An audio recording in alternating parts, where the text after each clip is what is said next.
Langkah pemerintah Provinsi Jawa Tengah untuk memutus mata rantai penyebaran COVID-19 dengan tracing terus dilakukan.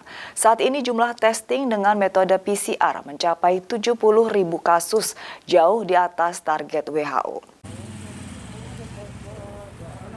Dalam standar tes COVID-19 yang ditetapkan WHO, pemeriksaan yang harus dilakukan adalah 1:1000 penduduk per minggu.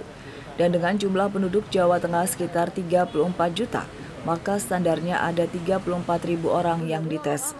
Namun jumlah testing PCR di Jawa Tengah pada minggu ke-48 sudah mencapai 70.000 tes.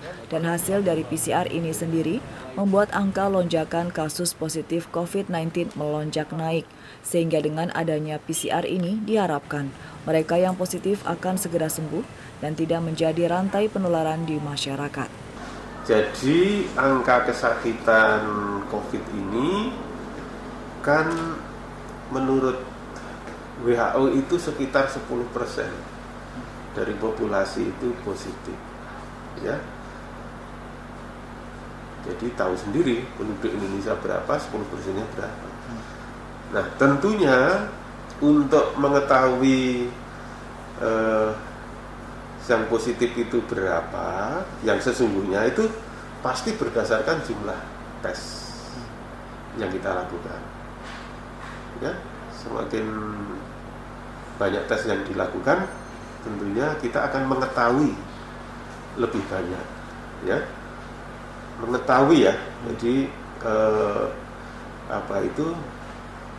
belum tentu jumlah di lapangan bertambah, tetapi yang kita ketahui ini bertambah. Ini yang perlu diketahui oleh masyarakat, ya. Jadi masyarakat harus paham juga kalau kasus yang ditemukan banyak itu sebabnya apa.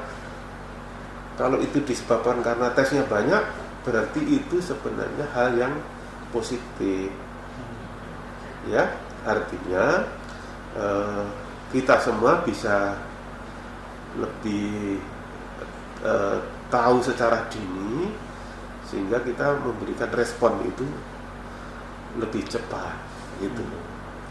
Ya, kalau jumlah tesnya itu sedikit, tentunya yang diketahui juga kita menghitungnya mingguan, ya. Jadi target WHO itu adalah 1 orang per 1000 penduduk per minggu. Itu 1 orang per 1000 penduduk per minggu. Nah, dari target itu Jawa Tengah itu kira-kira targetnya itu 34.000. Data di Dinas Kesehatan pada minggu ke-44, angka kematian akibat COVID-19 di Jawa Tengah mencapai 5,11 dan angka itu terus mengalami penurunan di angka 4,94 di minggu ke-45.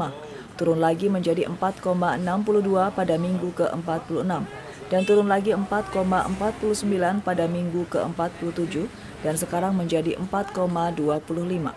Sedangkan untuk ruang perawatan dan isolasi, saat ini baru terpakai 74% dari 6.000 bed yang disediakan dan 44% ICU yang terpakai dari sekitar 500 ICU yang disediakan. Untuk menekan penularan COVID-19 sendiri, edukasi untuk menerapkan disiplin menjaga protokol kesehatan terus dilakukan. Restu Indah melaporkan.